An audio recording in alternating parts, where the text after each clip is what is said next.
The winter night presses close. December darkness when the world seems thinner somehow, as if the barrier between what we know and what we fear might be penetrated by nothing more than focused attention and the willingness to acknowledge that our understanding of reality is incomplete. Outside your window, the ordinary world continues its ordinary operations. Cars pass on streets, lights glow in neighboring homes. The comfortable illusion of solidity and predictability that allows us to navigate daily existence without confronting the fundamental strangeness of being conscious entities in a universe we did not design and cannot fully comprehend. But what if I told you that this solidity is illusion? That there are places on Earth where the ordinary rules break down, where compasses spin without magnetic cores, where aircraft vanish from radar while transmitting normal readings, where ships transmit distress calls and then disappear as if the ocean opened and swallowed them without leaving debris fields that normal sinking produces. These are not fictional Hawkins, Indiana. These are not television drama invented to thrill audiences safely from their couches. These are real coordinates, real government investigations, real families who never received answers about what happened to the people they loved. Before we venture into these waters where reality breaks down, I invite you to pause and tell me, where are you listening to this? Are you at home, windows dark, drawn to mysteries that daytime rationality would dismiss? Are you driving through night, my voice accompanying you through darkness? Are you working late, seeking content that challenges comfortable assumptions about how the world operates?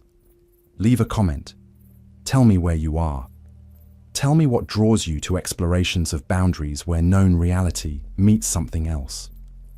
And if you value investigations into phenomena that governments acknowledge but cannot explain, that science documents but cannot accommodate within current frameworks, subscribe to this channel. Press the bell. Because what we examine tonight is merely the beginning. These oceanic portals, the Bermuda Triangle, the Michigan Triangle, the Devil's Sea, are only 3 of 7 dimensional interfaces we will catalogue across 2 documentaries. Tonight, we examine waters that consume. In the second part, we will turn to land, where Pentagon investigators spend millions studying ranch that violates known physics, where entire populations vanish from Alaskan wilderness, where Norwegian scientists document lights that have defied explanation for 40 years. But tonight, we begin with water. With oceans and Great Lakes where vessels and aircraft vanish without leaving evidence they ever existed, except in departure logs and desperate families demanding answers that investigations cannot provide. In 2016, Matt and Ross Duffer created Stranger Things for Netflix, a series that would captivate millions with its vision of alternate dimensions bleeding into our world.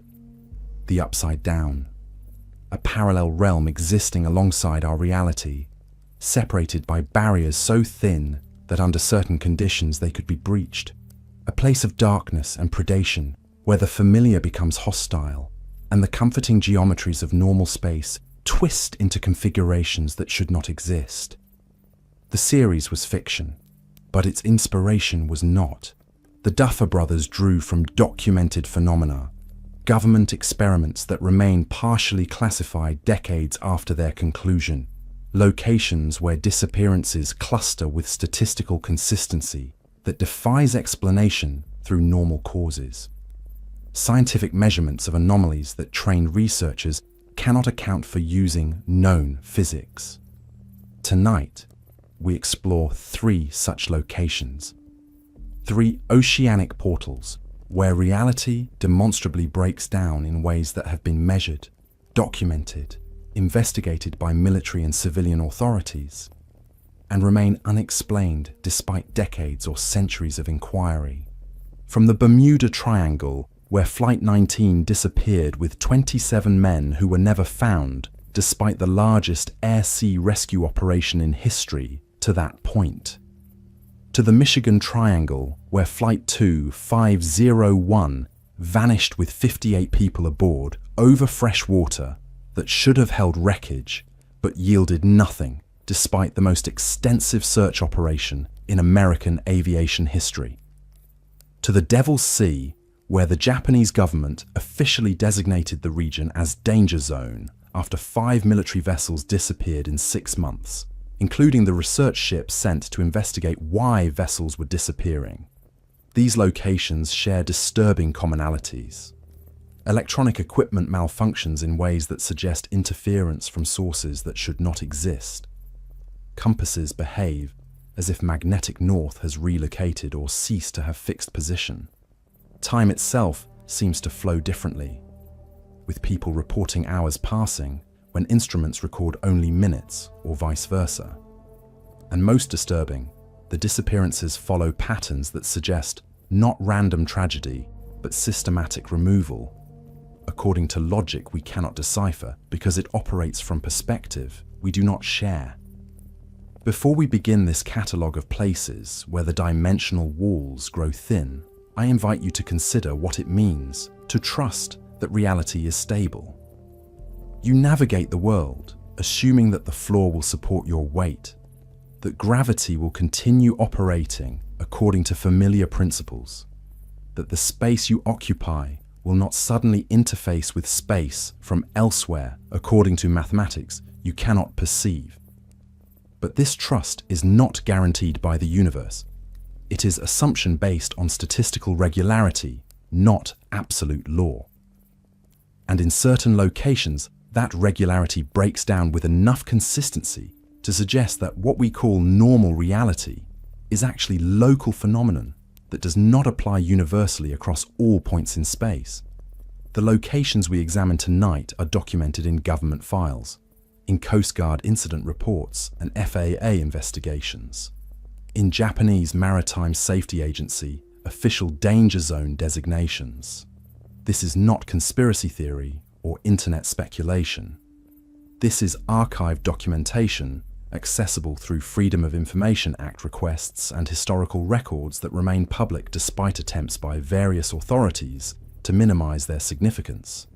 The oceanic portals we explore share geometric characteristic that cannot be coincidence.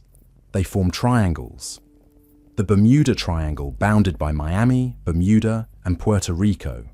The Michigan Triangle bounded by Ludington, Benton Harbor, and Manitowoc. The Devil's Sea forming triangle in Pacific waters off Japan's coast.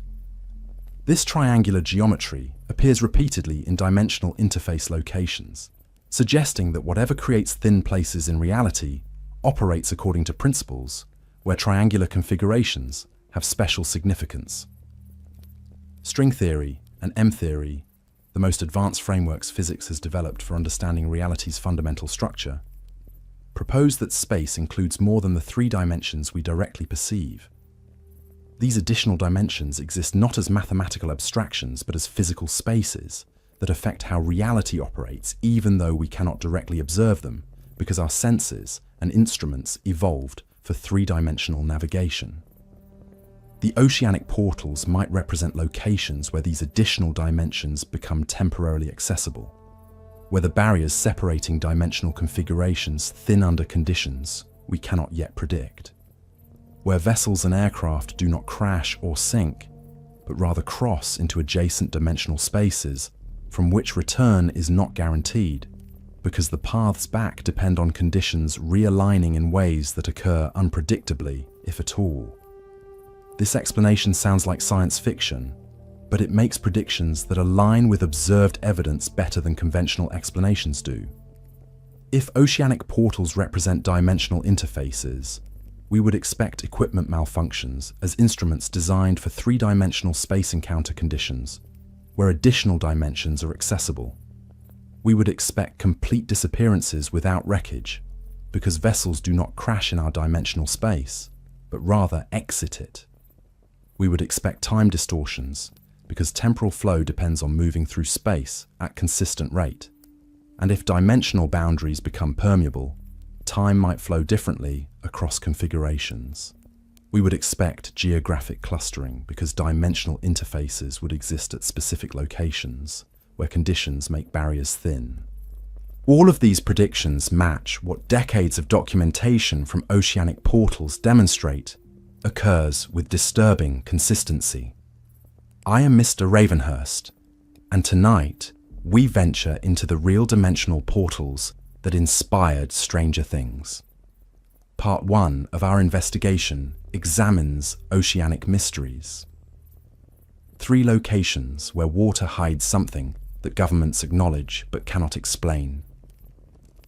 3 triangular regions where the disappeared remain disappeared despite searches that should have found them if they remained in searchable space.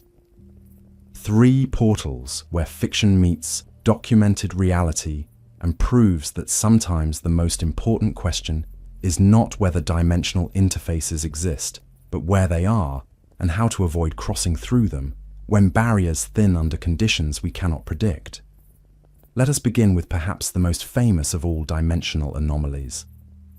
A region of Atlantic Ocean where the impossible occurs with documented regularity. Where the United States Navy lost an entire flight of aircraft and every man aboard them, despite clear weather and experienced crews. Where ships transmit distress calls and then vanish, as if the ocean opened and swallowed them without leaving debris fields that normal sinking produces. The Bermuda Triangle, the portal that consumes. Chapter 1, The Bermuda Triangle, the portal that consumes. December 5th, 1945, 2:10 in the afternoon, Fort Lauderdale Naval Air Station, Florida. 5 TBM Avenger torpedo bombers prepare for routine training flight. Flight 19. 14 crew members total, all experienced, all trained.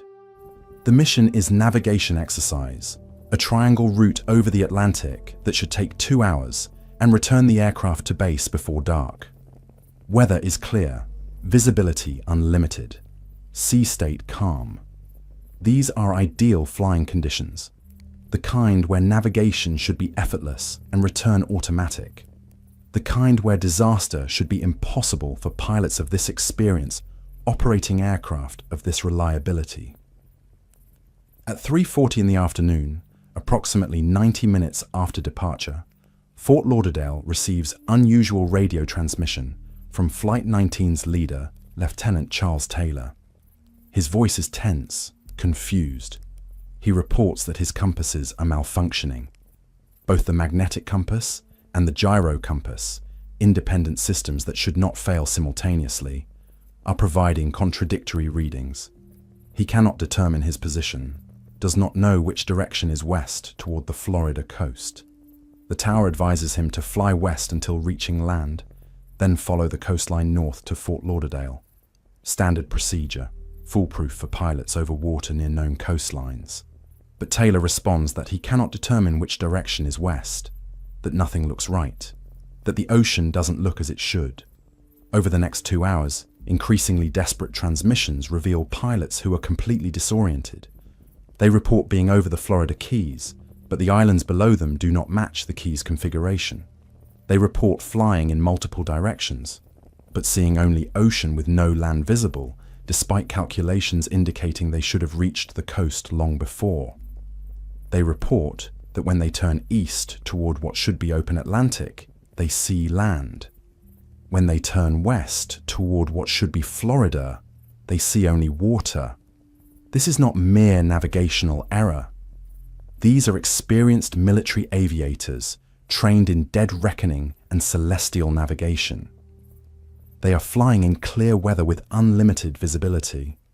They have multiple independent navigation systems, and yet they cannot determine their position or identify landmarks that should be unmistakable. The transmissions become more desperate. Other pilots in the formation begin questioning Lieutenant Taylor's navigational decisions, but the confusion is universal. No one can establish reliable position. No one can determine which direction leads to safety. They are lost over waters they have flown dozens of times in conditions that should make being lost impossible. At approximately 6:20 in the evening, One transmission is particularly chilling. Lieutenant Taylor's voice, strained. "All planes close up tight. We'll have to ditch unless landfall. When the first plane drops below 10 gallons, we all go down together." This statement reveals the level of desperation. Military protocol would be to have each aircraft ditch independently when fuel exhaustion was imminent, maximizing chances that at least some crew might survive. But Taylor is keeping the formation together, perhaps hoping that concentration will make them easier to find, or perhaps recognizing that whatever has gone wrong has gone so fundamentally wrong that separation would doom everyone, while unity might offer slim hope of collective survival. The final transmission from Flight 19 is received at 7:04 in the evening, 4 hours after the initial compass malfunction report.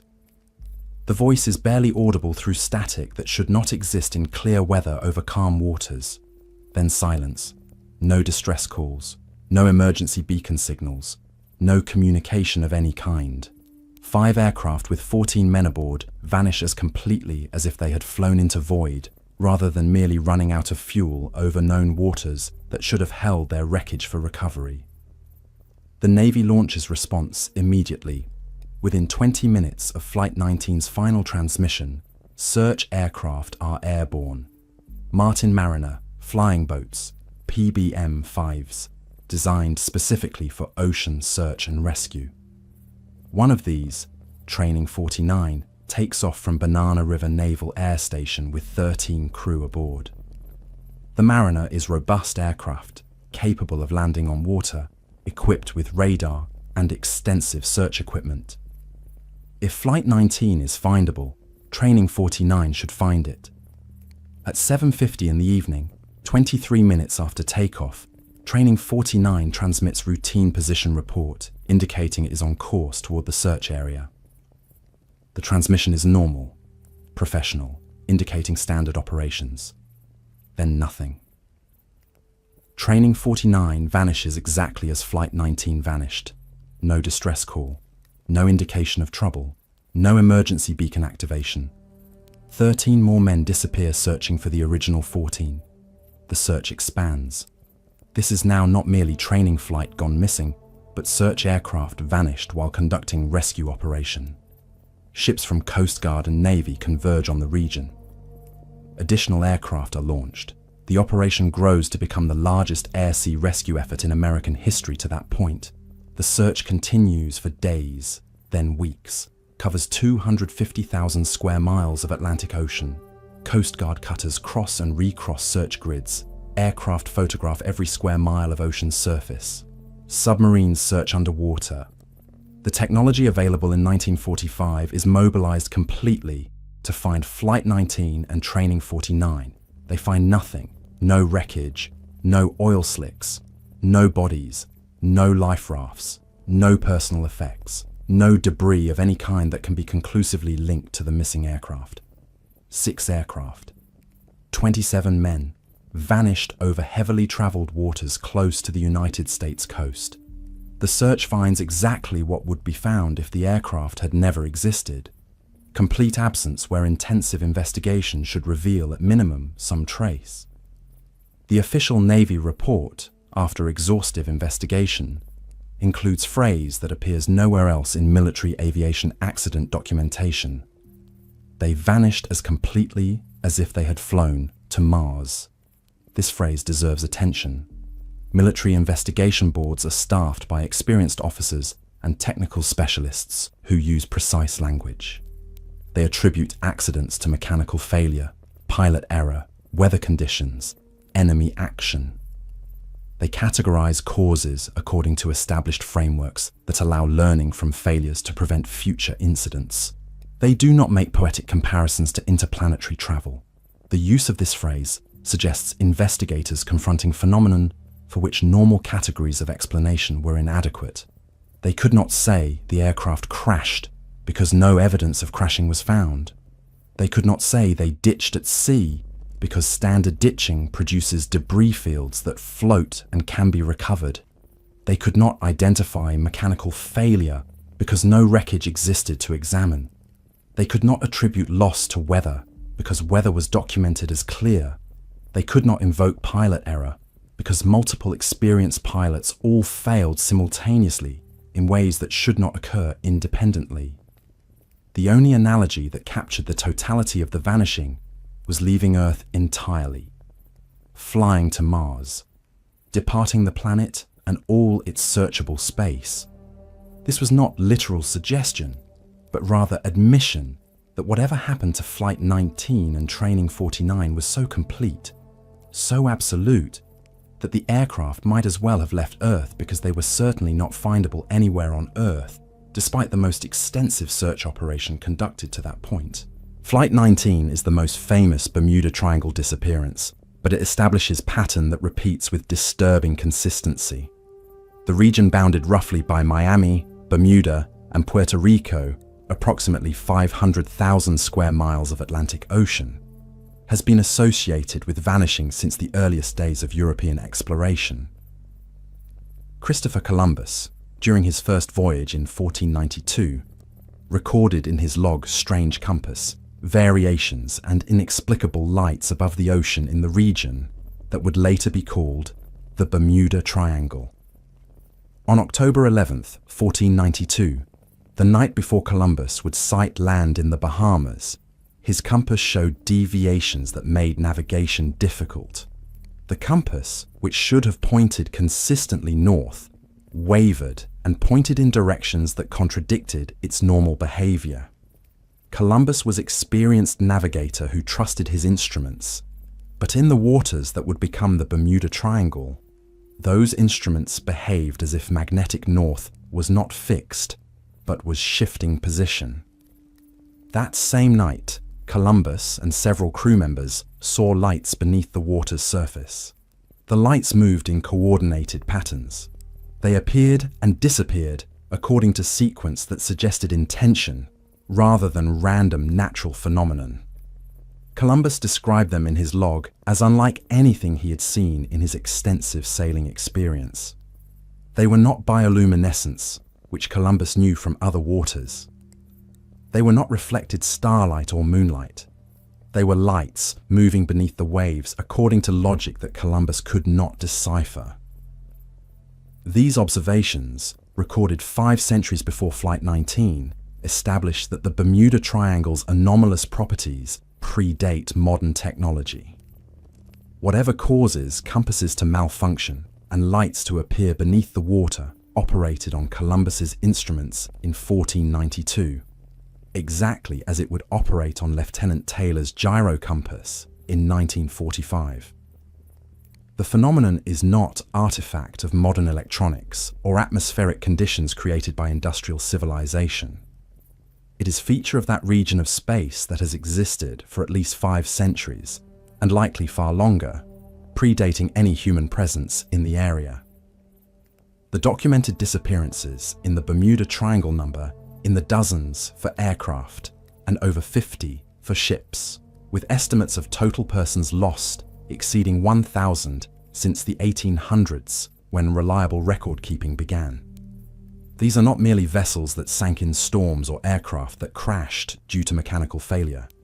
These are cases where vessels and aircraft vanished without distress calls, without wreckage, without any evidence that they ever existed except for the fact that they departed port or airfield and never arrived at their destinations. The USS Cyclops, March 1918. A massive Navy collier, 542 feet long, displacing over 19,000 tons fully loaded, carrying 306 people, crew and passengers.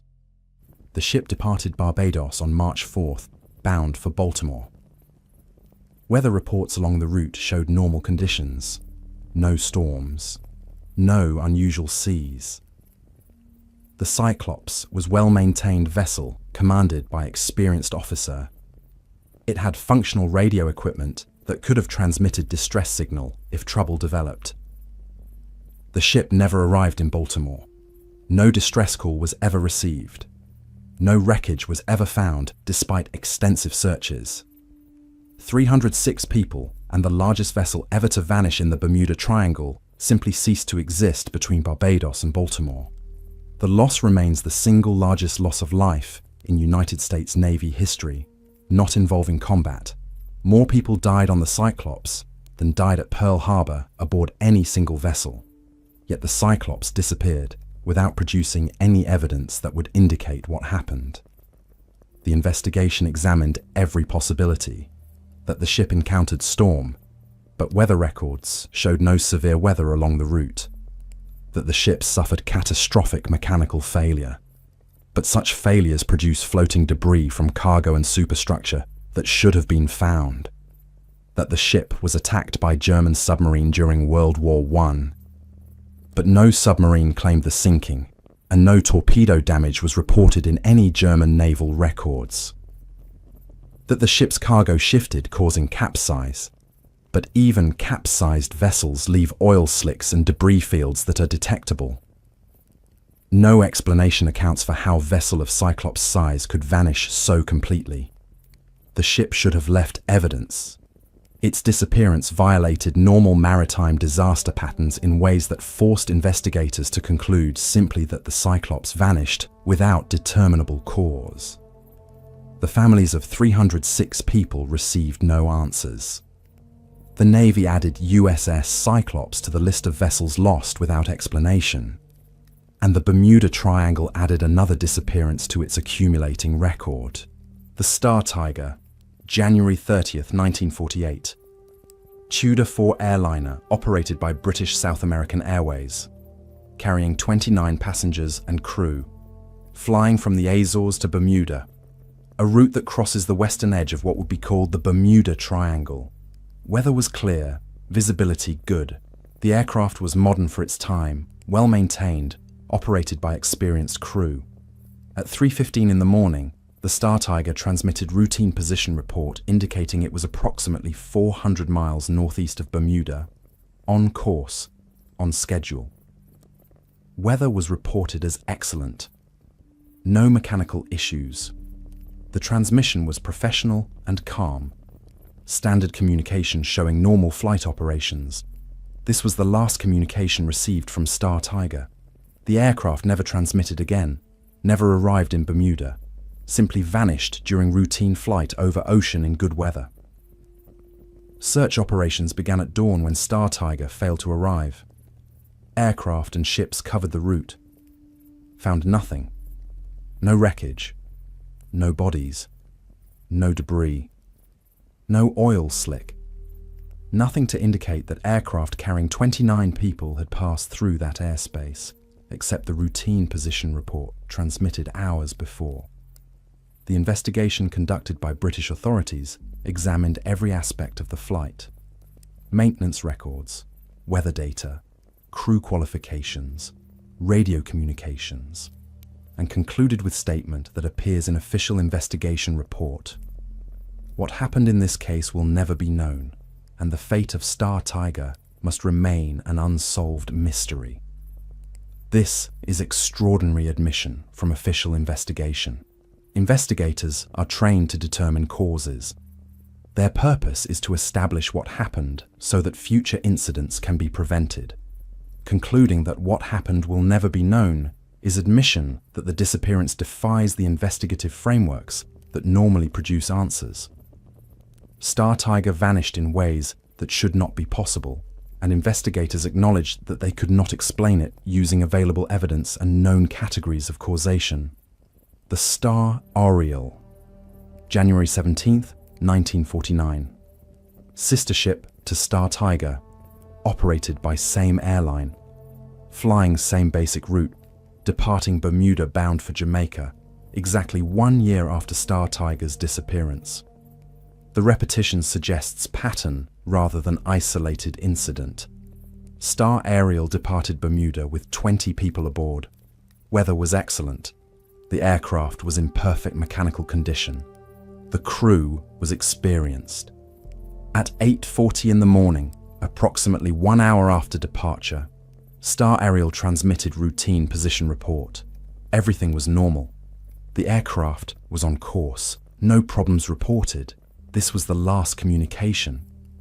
Star Ariel vanished within sight of land, over waters that were heavily traveled, and close to multiple islands where any crash should have been visible or audible to witnesses. Search operations found nothing. The aircraft had disappeared as completely as Star Tiger. Same airline, same aircraft type, same route, same pattern of routine communication followed by absolute silence and complete absence of wreckage. The repetition eliminated explanations that might account for single incident through unlikely coincidence. Two aircraft of same type, operated by same airline, flying similar routes, both vanishing within 13 months without leaving any trace. This was pattern that indicated systematic phenomenon rather than random accidents. British South American Airways discontinued the route. The Tudor 4 aircraft type was eventually withdrawn from service. But neither action addressed the fundamental mystery of where Star Tiger and Star Ariel went. The aircraft did not crash in conventional sense because crashes leave wreckage. They did not ditch at sea because ditching leaves debris fields. They simply ceased to exist in observable space while transmitting communications, indicating normal operations. The Douglas DC-3. December 28, 1948. Carrying 32 passengers and crew. Departing San Juan, Puerto Rico, bound for Miami. The flight path crosses directly through the Bermuda Triangle. This was routine commercial flight on heavily traveled route. The DC-3 was reliable aircraft type. The crew was experienced. Weather was acceptable for commercial operations. At 4:13 in the morning, the aircraft transmitted position report indicating it was 50 miles south of Miami, approaching for landing. The pilot reported he could see the lights of Miami. He was preparing to contact Miami Tower for landing clearance. Everything was normal. The aircraft was within sight of its destination, minutes from safe landing. That transmission was the last communication received from the DC-3. The aircraft never contacted Miami Tower, never appeared on approach radar, never landed. It vanished 50 miles from Miami while the pilot reported seeing the city lights. Vanished while under air traffic control surveillance. Vanished during final approach when dozens of ground witnesses should have been able to see or hear any crash. Search operations found nothing despite covering waters within sight of Miami. The DC-3 had disappeared during the final minutes of routine flight, so close to destination that the pilot could see landing lights, yet it left no trace that searchers could find.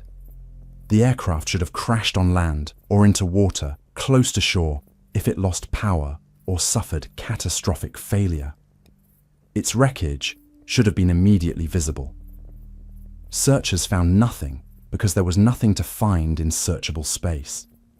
The pattern across these cases is disturbingly consistent. Modern, well-maintained vessels and aircraft. Experienced crews. Clear weather or at worst, moderate conditions well within operational parameters. Functional communication equipment that could have transmitted distress calls but did not. Complete absence of wreckage despite searches covering thousands of square miles using ships, aircraft, and eventually satellites capable of detecting debris that earlier search technologies would miss. Disappearances occurring as if the vehicles simply stopped existing in the middle of transmitting routine messages or flying routine courses. The explanations proposed by various investigators fall into two categories: natural and anomalous. The natural explanations invoke methane hydrate eruptions, electromagnetic anomalies from the Gulf Stream, freak waves, or simple human error compounded by unfortunate circumstances.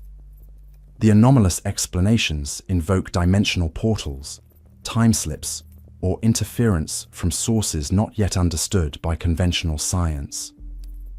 The methane hydrate theory proposes that pockets of methane trapped in the ocean floor periodically erupt, releasing massive bubbles of gas that rise rapidly through the water.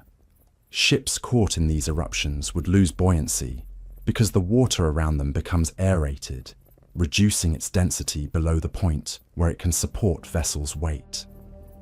Ships would sink too quickly to transmit distress calls. Aircraft flying through methane clouds would experience engine failure because methane displaces oxygen that engines require for combustion. This theory is supported by geological evidence that methane deposits exist in the Triangle region and that eruptions do occur periodically. But methane eruptions leave evidence. They create disturbances visible on the ocean's surface as bubbles break through and gas vents into atmosphere.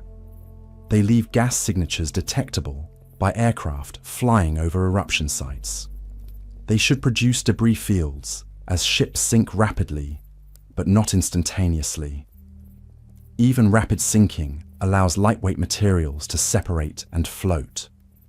And methane does not explain compass malfunctions that precede many disappearances, or the electronic equipment failures that Flight 19 experienced, or the time distortions that some survivors of near incidents report. The electromagnetic anomaly theory proposes that the Gulf Stream, a powerful current running through the Triangle region, generates magnetic fields strong enough to interfere with compasses and electronic equipment. The interaction between moving conductive seawater and Earth's magnetic field does produce electromagnetic effects. These effects could explain navigational confusion and equipment malfunctions. Pilots and navigators whose instruments fail might become disoriented and crash. But electromagnetic interference does not explain complete disappearances without wreckage. Confused navigators crash, but crashes leave evidence. Malfunctioning equipment causes accidents, but accidents produce debris. Electromagnetic anomalies might account for some incidents where cause of loss can be attributed to navigational error, but they do not explain Flight 19's organized transmissions showing complete disorientation despite experienced pilots in clear weather, or USS Cyclops vanishing without distress despite having functional radio, or Star Tiger and Star Ariel both disappearing while transmitting routine communications indicating normal operations. The freak wave theory, also called rogue waves, proposes that the triangle's unique bathymetry and current patterns occasionally generate waves of exceptional size that could overwhelm ships without warning. Satellite data confirms that rogue waves do occur in the region with greater frequency than in most ocean areas. A wave 70 feet high appearing suddenly in otherwise moderate seas could capsize vessel before crew could respond. The wave would disappear as quickly as it formed, leaving no evidence except the destroyed ship. But rogue waves do not affect aircraft. They do not explain Flight 19 or Star Tiger or Star Ariel or the dozens of other aerial disappearances. And while rogue waves could sink ships, they should leave wreckage. Ships destroyed by waves break apart. Cargo floats. Superstructure becomes debris. Bodies rise to the surface. The complete absence of any trace from USS Cyclops' loss suggests something beyond wave damage. Rogue waves destroy, but they do not erase. Each natural explanation accounts for some aspects of some disappearances, but no natural explanation accounts for the totality of the pattern, the compass malfunctions that precede incidents, the electronic failures that Flight 19 and other aircraft experienced, the complete absence of wreckage from multiple ships and aircraft despite exhaustive searches, the clusters of disappearances in specific subregions within the larger triangle, the reports from survivors of near incidents describing green fog, time distortions, and equipment failures that resolved spontaneously when they exited certain areas. The anomalous explanations begin where natural explanations fail. If conventional physics cannot account for the observed phenomena, perhaps the phenomena indicate physics operating according to principles we have not yet incorporated into our understanding. Perhaps the Bermuda Triangle represents location where dimensional boundaries are permeable, where our familiar three-dimensional space interfaces with additional dimensions under certain conditions, where crossing from one-dimensional configuration to another becomes possible not through technology or intention, but through accident of being in wrong place, when dimensional barriers momentarily thin. This explanation sounds like science fiction, but it makes predictions that align with observed evidence better than natural explanations do. If the triangle represents dimensional interface, we would expect equipment malfunctions as instruments designed for three-dimensional space encounter conditions where additional dimensions are accessible. Compasses would fail because magnetic fields propagate differently across dimensional boundaries. Electronic equipment would malfunction because circuits designed for three-dimensional current flow encounter paths through higher dimensions that were not anticipated in engineering design. Complete disappearances without wreckage because vehicles and people do not crash or sink, but rather exit this dimension into adjacent dimensional space. They do not leave debris in our dimension because they are no longer in our dimension. They exist, but elsewhere, in configurations of space we cannot access because we are bound to familiar three-dimensional restrictions, and our search methods are designed for three-dimensional searching. Survivor reports of time distortions and strange fog because perception of time depends on moving through three-dimensional space at consistent rate. If additional dimensions become accessible, time might flow at different rates or in directions that make no sense from three-dimensional perspective. The green fog might be how our visual systems interpret seeing into dimensional spaces, for which we have no evolved perceptual categories. Our brains cannot process input from dimensions they did not evolve to perceive, so they construct visual experience using categories available: fog, mist, unusual colors, to represent something that has no proper representation in three-dimensional perception. Geographic clustering of incidents, because dimensional interfaces would exist at specific locations where local conditions make barriers thin. These would not be random, but would concentrate in regions where geography, electromagnetism, ocean currents, or other factors create recurring vulnerability to dimensional bleed-through. The Bermuda Triangle's boundaries are not arbitrary. They represent region where whatever creates dimensional permeability operates most consistently, though the effect extends beyond strict boundaries and varies in intensity over time, according to factors we cannot yet predict. This explanation remains speculative. No scientific consensus supports it because science operates conservatively, accepting new frameworks only when old frameworks fail completely to account for observations. The Bermuda Triangle phenomena have not yet forced that failure because natural explanations can account for individual cases, even if they struggle to account for patterns across many cases. But the dimensional interface explanation has advantage of accounting for the totality, with single mechanism rather than requiring multiple separate unlikely factors to coincide repeatedly across decades and hundreds of cases. Stranger Things presented this concept through the upside down, a dark mirror of our world, existing in the same locations but displaced across dimensional barrier, accessible through gates that opened under specific conditions created by experiment or accident, populated by entities that evolved in that space according to different selection pressures than governed evolution in our more familiar dimension.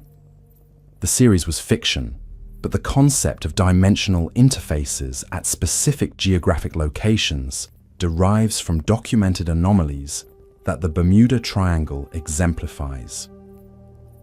The Duffer Brothers did not invent the idea of thin places where barriers between worlds break down.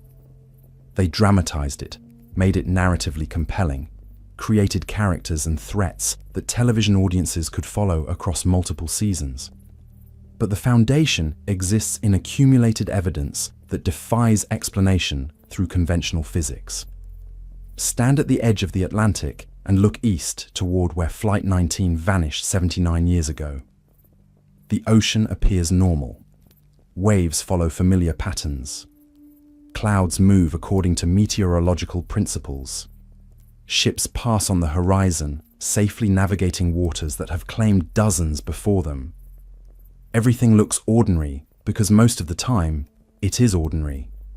Dimensional interfaces are not constant but conditional, appearing when combinations of factors align in ways we cannot predict because we do not yet understand what factors are relevant. But the disappeared remain disappeared. 27 men from Flight 19 and Training 49. The 306 aboard USS Cyclops. The 29 on Star Tiger. The 20 on Star Ariel. The 32 on the DC-3. Dozens of additional passengers and crew from other vessels and aircraft across 2 centuries. They existed, departed on routine journeys, transmitted normal communications, and ceased to exist in our dimensional space without leaving evidence of how or why. Their families received no answers. Investigations concluded with admissions that the disappearances could not be explained through available frameworks. Insurance companies paid out on policies despite having no wreckage to confirm loss. The disappeared became statistics in files that remain open because closing them would require determining causes that investigations could not establish. The Bermuda Triangle continues to claim vessels and aircraft at rates that some statisticians argue are not anomalous when corrected for traffic density. They point out that the triangle encompasses one of the most heavily traveled regions of ocean on Earth, that weather can be severe, that the region includes deep waters where wreckage might sink beyond recovery depth. All true. But the disappearances that resist explanation, the ones without wreckage, without distress signals, without any evidence except absence, these continue to accumulate. And they maintain the pattern: equipment malfunctions, navigational confusion, complete vanishing, as if the triangle does not destroy, but rather relocates, moving people and vessels from this dimensional space into configurations we cannot access because we remain bound to the space where we evolved and where our instruments function according to principles that apply locally but not universally. We ascend now from Atlantic waters, where Flight 19 vanished 79 years ago and has never been found, despite the ocean floor being mapped in detail sufficient to reveal individual shipwrecks from centuries past. We turn to different portal, not oceanic expanse, but inland water. The Great Lakes. Fresh water that should be safer than salt because it is enclosed, mapped, and heavily traveled by ships that can seek shelter in numerous ports along the shores. But in one lake, in one triangular region, disappearances occur with frequency that matches oceanic portals. Aircraft vanish, ships disappear. People report time distortions and compass failures identical to what Bermuda Triangle survivors describe. The Michigan Triangle, where fresh water hides the same anomalies as ocean depths. Chapter 2. The Michigan Triangle, freshwater portal, Lake Michigan, the third largest of the Great Lakes by surface area. Approximately 58,000 square kilometers of fresh water stretching between Michigan's shores on the east and Wisconsin's on the west. This is not ocean. This is enclosed body of water, completely mapped, with shores visible from most points on the lake. Navigation should be simpler than oceanic navigation because landmarks are always within sight or within radio range. Rescue should be faster because Coast Guard stations line the shores at regular intervals. Disappearances should be rarer because the contained environment limits how far wreckage can drift and makes comprehensive searches more feasible. Yet in triangular region, bounded roughly by Ludington, Michigan on the east coast, Benton Harbor, Michigan at the southern tip, and Manitowoc, Wisconsin on the west coast, vessels and aircraft vanish with consistency that has earned the region designation as the Michigan Triangle, a freshwater analogue to the more famous Bermuda Triangle. And the pattern matches oceanic portals with precision that suggests whatever creates dimensional interfaces operates in both salt and fresh water according to same principles. The Michigan Triangle shares characteristics with the Bermuda Triangle that are too specific to be coincidental. Ships disappear without distress calls despite having functional radio equipment. Aircraft crash in circumstances where weather and mechanical condition cannot account for the loss. Wreckage is either never found or discovered in locations that make no sense, given last known positions and prevailing winds or currents. Time distortions are reported by survivors who experience hours in subjective time, while instruments record only minutes elapsed. Compasses malfunction without magnetic anomalies that would explain the deviation. And most disturbing, witnesses describe green fog and strange lights immediately before incidents occur. The same green fog and lights reported in the Bermuda Triangle, connecting freshwater portal to oceanic portal through phenomena that should not appear in both locations unless they share common cause. The most famous Michigan Triangle disappearance is Northwest Airlines Flight 2501, June 23, 1950, DC-4 aircraft, flying from New York to Minneapolis, 55 passengers, 3 crew, total of 58 people aboard. The pilot, Robert Lind, was experienced airman with thousands of hours. The aircraft was well-maintained Douglas DC-4, 4-engine airliner that was workhorse of commercial aviation in the post-war period. Weather reports showed thunderstorms over the lake, but conditions were within operational parameters for commercial aviation. Storms were expected, but they were not severe enough to ground flights or to pose unusual hazards to experienced crews. At 11:37 in the evening, Flight 2501 requests permission from air traffic control to descend from assigned altitude of 3,500 feet to 2,500 feet to avoid turbulence. This is routine request.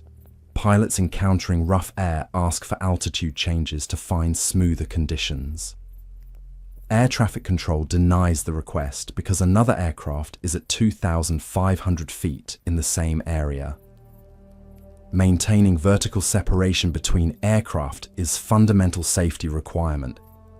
The pilot acknowledges the denial and indicates he will maintain 3,500 feet. This is standard communication showing normal operations and crew awareness of surrounding traffic. At 11:51, 14 minutes after the altitude request, Flight 2501 transmits position report indicating it is over Battle Creek, Michigan, roughly on course and on schedule for arrival in Minneapolis. The transmission is professional, no indication of trouble, no suggestion that anything is wrong. The crew sounds calm and routine. This is the last communication received from Flight 2501. 14 minutes of normal operations followed by silence. When Flight 2501 fails to arrive at Minneapolis on schedule, air traffic control attempts to contact the aircraft. No response. They contact Chicago Air Traffic Control to determine if Flight 2501 diverted there due to weather. Chicago has no contact. They contact Coast Guard stations along Lake Michigan shores to inquire whether any distress calls were received or whether any witnesses reported seeing aircraft in trouble. No distress calls, no witness reports. Flight 2501 has disappeared somewhere between its 11:51 position report over Battle Creek and its expected arrival time in Minneapolis, approximately 2 hours later. 58 people aboard a 4-engine commercial airliner have vanished over one of the most populous regions of the United States, surrounded by cities and airports and Coast Guard stations, and no one saw or heard anything that would indicate what happened. Search operations begin at dawn. The search becomes the largest and most expensive in American aviation history to that point, surpassing even the Flight 19 search operation in the Bermuda Triangle. Coast Guard vessels sweep Lake Michigan's eastern shore. Civil Air Patrol aircraft cover the lake systematically. Navy ships are dispatched from Great Lakes training stations. Hundreds of volunteers search beaches and shallow waters. Aircraft fly grid patterns covering thousands of square miles. The search continues for weeks, employing every available resource from military and civilian authorities. Some debris is recovered. Small pieces of aircraft structure wash ashore on beaches near South Haven and Benton Harbor, Michigan. Some personal belongings from passengers are found. A blanket with Northwest Airlines logo. A few pieces of luggage. Items that confirm the aircraft broke apart and that some material fell into the lake. But the main wreckage is never found. The bulk of the aircraft, engines, fuselage, wings, tail assembly, is never located despite searches covering the relevant region, repeatedly using sonar, divers, and eventually side-scan sonar technology that can detect metal signatures on lake bottom even when buried in sediment. The lake at the presumed crash site averages 85 meters deep. This is not ocean abyss. This is depth well within capability of salvage operations that routinely recover vessels and aircraft from similar or greater depths. The lake bottom is relatively smooth, without trenches or canyons where wreckage might disappear. Yet no search has located the main wreckage of Flight 2501. 58 people aboard a commercial airliner vanished over one of the most heavily traveled bodies of water in North America, and despite the largest search operation conducted to that point, they are never found. The investigation determines that Flight 2501 crashed into Lake Michigan. The small debris and personal effects prove that, but the investigation cannot determine why it crashed. Weather was challenging, but not outside operational limits that DC-4 aircraft regularly operated in. The aircraft was well maintained with no known mechanical issues. The crew was experienced and had transmitted normal communications minutes before disappearing. There is no reason, given available evidence, for the aircraft to have suddenly crashed without transmitting distress call or indication of trouble. The absence of main wreckage becomes central mystery that investigation cannot resolve. When aircraft crash into water, they behave according to predictable patterns. If impact is relatively controlled, pilot attempting emergency landing on water, the aircraft sinks relatively intact, usually breaking into several large pieces that remain in proximity to each other on bottom. If impact is violent, loss of control, high-speed descent, the aircraft breaks apart on impact or during descent, creating large debris field where major components are scattered but remain findable because engines, wing assemblies, and fuselage sections are massive objects that sink predictably and do not disappear. Flight 2501 did neither. Small debris was found scattered across wide area, suggesting breakup at altitude or violent impact. But no large pieces. No engines weighing thousands of pounds that should be detectable by sonar. No fuselage sections. No wing assemblies with intact fuel tanks. The major components that should survive even catastrophic breakup simply do not exist in any location searchers can find. This absence suggests either that the aircraft disintegrated so completely that no large pieces remained, which would require forces beyond what normal crashes produce. Aircraft are designed to be strong, and even catastrophic crashes leave large recognizable pieces, or that the main wreckage is in location the searchers did not cover, which is unlikely given the thoroughness of search operation that covered every plausible area multiple times using increasingly sophisticated search technology over decades. The third possibility, which investigators never state explicitly, but which evidence supports as well as any conventional explanation, is that the wreckage is not in Lake Michigan in the sense of lying on the bottom in three-dimensional space, accessible to divers and sonar. That the aircraft entered the lake but did not remain in the lake. That Flight 2501, like Flight 19 in the Bermuda Triangle, crossed dimensional boundary at moment of crisis, and now exists in adjacent dimensional space where searchers cannot reach because search methods are designed for three-dimensional recovery and cannot access wreckage displaced across dimensional interface. Flight 2501 is the most dramatic Michigan Triangle disappearance, but is far from isolated. Multiple vessels and aircraft have vanished in the region under circumstances that resist conventional explanation through accidents or weather. Captain George Donner. April 28, 1937. Captain of the O.M. McFarland, a cargo ship crossing Lake Michigan with load of coal. The ship is on routine voyage from Erie, Pennsylvania to Port Washington, Wisconsin. Weather is good. Seas are calm. Operations are normal. Captain Donner is an experienced sailor who has crossed Lake Michigan hundreds of times. He knows these waters thoroughly. There is no reason for concern. At approximately 11 p.m., Captain Donner is in his cabin. He tells crew he is going to rest and should be wakened when the ship approaches port in 3 hours. Standard procedure for captains sleeping while underway. The cabin door is closed from inside, locked.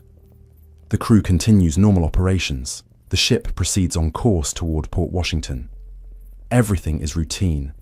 At 2 a.m., crew knocks on captain's door to wake him as instructed. The ship is approaching port. The captain needs to be on bridge to supervise docking operations. No response to knocking. They knock louder, calling the captain's name. Still no response. Concerned that the captain might be ill or injured, crew forces the door open. The door is locked from inside, requiring significant effort to break the latch. They enter the cabin. The cabin is empty. Captain Donner is gone. The cabin shows no signs of struggle. No indication that anyone entered or departed through the door except when the crew forced entry. The porthole is closed and latched from inside. The porthole is too small for adult human to pass through even if it were open, which it is not. Captain Donner has vanished from locked cabin on moving ship, while the door was under observation by crew working on deck outside, crew who would have seen anyone entering or leaving. The ship is searched thoroughly. Every compartment, every storage space, every location where a person might hide or might have fallen. Captain Donner is not found. The ship arrives in Port Washington without its captain, who vanished from locked cabin in circumstances that make no sense unless humans can teleport through walls or pass through locked doors without opening them.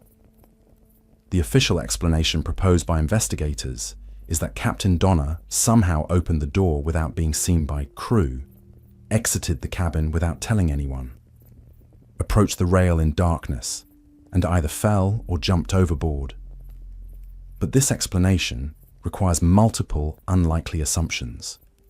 That experienced captain would leave his cabin without informing crew, despite giving explicit instructions to be wakened. That he would approach the ship's rail in darkness without purpose, that crew could determine. That he would go overboard without making sound that would alert crew who were on deck within hearing distance. That the cabin door, which crew found locked from inside, was somehow not locked when captain exited despite physical evidence showing it was locked. Every element of this explanation requires coincidences and unlikely behaviors. The simpler explanation, which no official investigation could accept because it violates conventional understanding of physical possibility, is that Captain Donner did not exit through the door or porthole, but rather through dimensional boundary that existed in his cabin under conditions present that night. That he crossed into adjacent dimensional space, not through intention or awareness, but through accident of being in specific location at specific time when boundary became permeable. That he now exists elsewhere, in configuration of space that searches could not reach, because searches operated under assumption that missing person must be somewhere in three-dimensional lake. The Rosa Belle, April 21st, 1921. Schooner with 11 crew members. Sailing from Chicago to Michigan coast. Last seen by witnesses passing through relatively calm waters. Weather was not ideal, but was well within operational parameters for vessels of this type, which were designed for Great Lakes conditions and could handle significant weather. The Rosa Belle simply vanished. No distress call, though ships of that era often lacked radio, so absence of distress communication is less significant than for modern vessels. But no wreckage found despite extensive searches. 11 men and their vessel disappeared, as completely as if they had sailed off the edge of the world that mariners once feared existed in oceans but should not exist in enclosed lake with visible shores. Thomas Hume, May 21st, 1898. Lumber schooner, 7 crew. Departed Chicago bound for Muskegon, Michigan with load of lumber. Weather was calm, visibility was good. Crossing Lake Michigan in late May with lumber cargo should have been routine operation that ships completed safely hundreds of times each season. The Thomas Hume never arrived in Muskegon.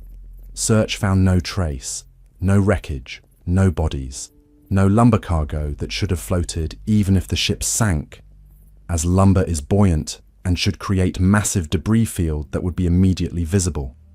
7 men and their vessel erased from existence between departure and destination, without leaving evidence that they ever made the journey except in Chicago port records showing the ship left on schedule with full cargo.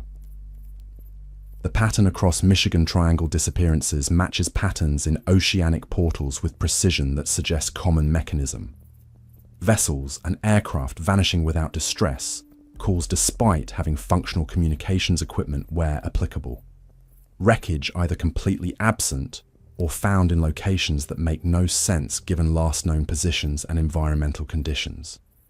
Disappearances occurring in good weather or moderate conditions that should not challenge experienced operators. Complete absence of survivors or bodies despite searches covering relevant areas, thoroughly using progressively more sophisticated technology over decades. But the Michigan Triangle includes phenomena beyond disappearances that further suggest dimensional anomalies. Multiple pilots and sailors report time distortions while transiting the region. They describe subjective experiences where hours seem to pass while instruments show only minutes have elapsed. Or conversely, where minutes feel like seconds but clocks show significant time has passed. One pilot, flying small aircraft across Lake Michigan in May 1975, reported experience that he described in official report filed with FAA when he landed. He departed from Chicago at 2 p.m. expecting to arrive in Muskegon approximately 90 minutes later.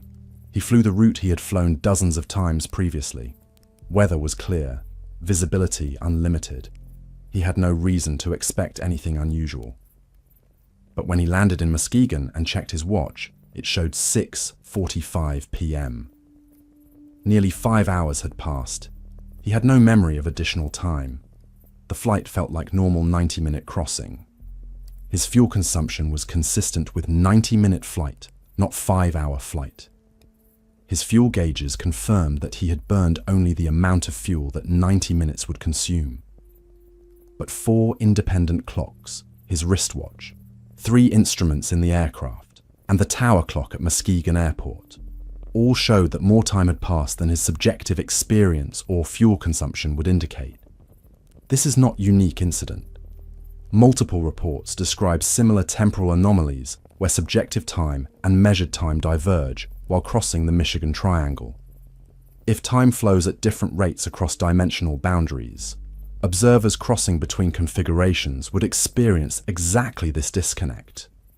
Their subjective time would continue at rate determined by whichever dimensional configuration their consciousness primarily occupies, while instruments designed for 3-dimensional time measurement would measure elapsed time according to different dimensional perspective. The pilot exists in both configurations simultaneously during transition, experiencing time at one rate subjectively, while instruments measure time at different rate objectively, creating discrepancy that both pilot and instruments record as real, because both measurements are real from their respective dimensional perspectives. Compass malfunctions are reported with frequency elevated above baseline expectations for freshwater lake, where magnetic anomalies should be minimal. Lake Michigan has no volcanic activity, no unusual mineral deposits, no obvious geological features that would explain widespread magnetic interference. Yet pilots describe compasses spinning or pointing in directions inconsistent with known magnetic north. Sailors report magnetic compasses becoming unreliable without explanation that ship's equipment can diagnose. GPS systems, which do not depend on magnetic fields but rather on satellite positioning, show position errors that cannot be attributed to signal interference or equipment malfunction. These navigation failures match what would occur if additional dimensions became temporarily accessible, allowing instruments designed for three-dimensional space to detect influences from configurations where magnetic fields and satellite positions map differently than in standard space.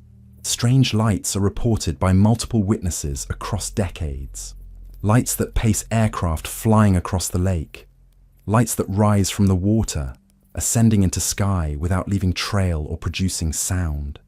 Lights that move in coordinated patterns, suggesting control or intelligence rather than natural phenomena like St. Elmo's fire or ball lightning. These reports predate modern drones or aircraft with sophisticated lighting systems. They describe phenomena from 1930s and 40s when no technology existed that could produce the observed behaviors. The lights are consistent with Hessdalen phenomena documented in Norway, suggesting that whatever manifests in Norwegian valleys also manifests over Michigan waters. A global pattern of dimensional interface phenomena that appear wherever conditions create thin places in reality. Green fog appears in multiple accounts spanning decades. Pilots and sailors describe sudden fog banks forming instantaneously in clear conditions. Normal fog forms gradually as temperature and humidity change. Meteorological fog has precursors that observers can detect. But Michigan Triangle fog appears without warning. One moment, visibility is unlimited. The next moment, dense fog reduces visibility to zero. The fog has distinctive green tint that witnesses consistently mention across decades of reports, despite having no communication with each other that would allow contamination of descriptions through shared cultural narrative. The green color is anomalous because normal fog is white or gray, taking color from suspended water droplets that scatter all wavelengths of light equally. This green fog matches descriptions from Bermuda Triangle survivors. The color, the sudden appearance, the complete obscuration followed by equally sudden clearing that leaves no meteorological evidence fog had been present. If green fog represents visual manifestation of dimensional interface becoming permeable, we would expect consistent descriptions across different portal locations. Observers in Bermuda and Michigan, separated by thousands of miles and decades of time, describe identical phenomena because they are observing same type of dimensional boundary crossing under similar conditions. Their visual systems attempt to process input from dimensional configurations for which human perception did not evolve, producing experience of green fog as nearest representational category available to consciousness encountering something that has no proper representation in three-dimensional perception. The Michigan Triangle remains active. Disappearances continue though, with less frequency than peak periods in early to mid-20th century, when commercial shipping and aviation across the lake were at highest density. Ships still vanish occasionally. Small aircraft still crash without explanation. Boaters still report compass failures and time distortions. The portal is not closed because it is not something that opens and closes according to human timeline. It is a feature of local reality that exists continuously, but manifests observably only when specific conditions align in ways we cannot predict, because we do not understand which factors determine when dimensional boundaries become permeable enough that crossing occurs. Stranger Things depicted the upside down as accessible through gates in specific locations. The Michigan Triangle suggests that such gates exist not merely in one town, but at multiple points across geography. That dimensional interfaces are features of space rather than artifacts of particular accidents or experiments. The fresh water of Lake Michigan hides the same anomalies as Atlantic depths, because geography or electromagnetism or bathymetry or some combination of factors creates conditions where this region of space interfaces with adjacent dimensional configurations more readily than surrounding areas. The 58 passengers and crew of Flight 2501 remain missing 74 years after their disappearance. The searchers found small debris confirming the aircraft broke apart. But they did not find the people, did not find the main wreckage, did not find bodies or personal effects in quantities that should exist if 58 people crashed into lake bottom that has been searched repeatedly using technology capable of detecting individual pieces of metal under sediment. The disappeared existed, boarded aircraft in New York, flew across several states, transmitted position reports showing normal flight, and then ceased to exist in searchable space, leaving behind families who demanded answers and investigators who admitted they could not explain where an entire commercial airliner and everyone aboard it went. Captain Donner vanished from locked cabin while crew worked on deck outside. The Rosabelle and Thomas Hume disappeared with all hands without leaving wreckage that should float even if vessels sank. Time distorts for pilots and sailors crossing the lake, creating discrepancies between subjective experience and measured chronological passage. Compasses malfunction. GPS shows position errors. Green fog appears and vanishes. Lights rise from water and pace aircraft. All phenomena matching what occurs in oceanic portals thousands of miles away, connecting freshwater triangle to saltwater triangle through common pattern that suggests dimensional interfaces operate according to principles that apply globally rather than being limited to specific, unusual locations.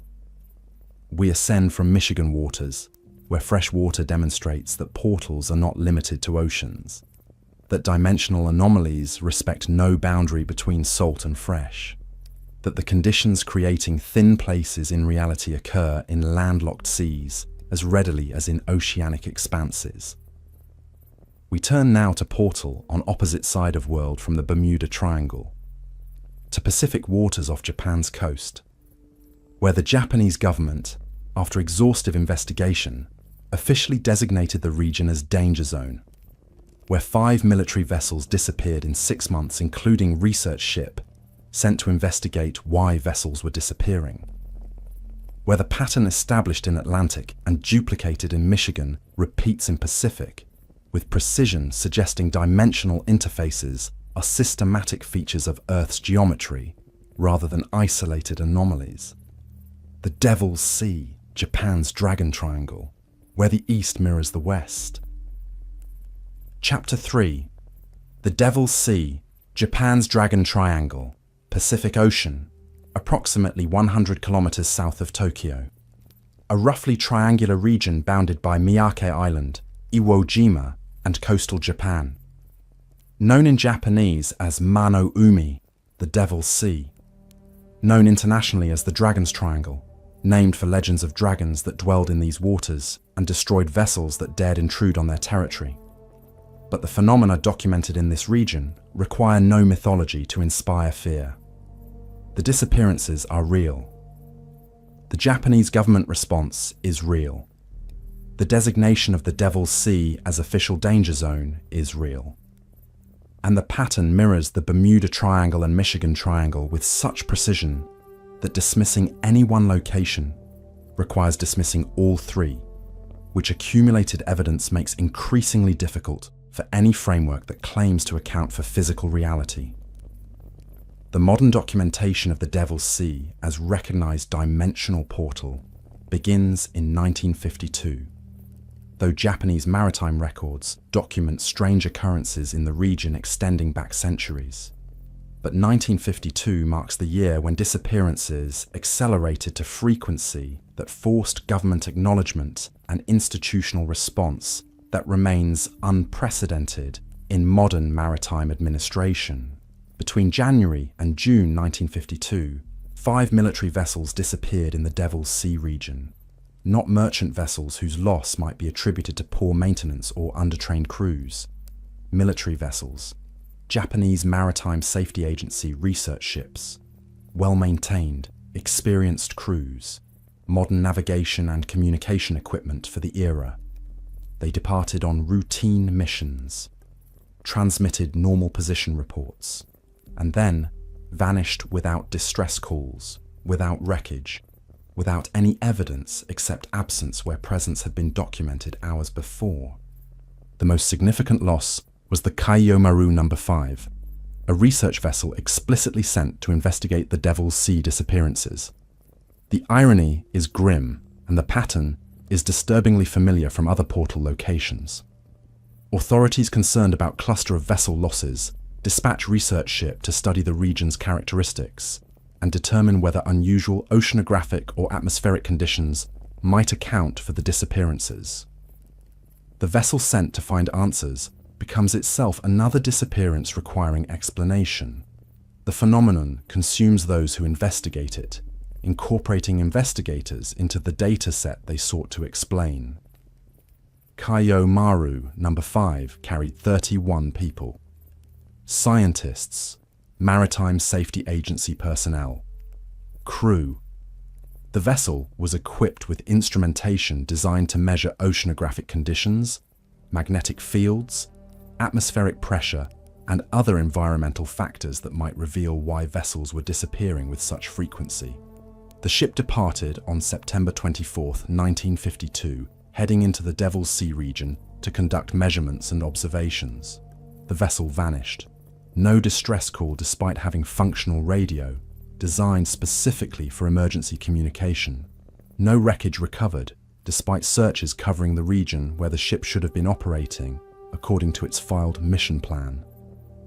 31 more people disappeared while attempting to explain why people were disappearing.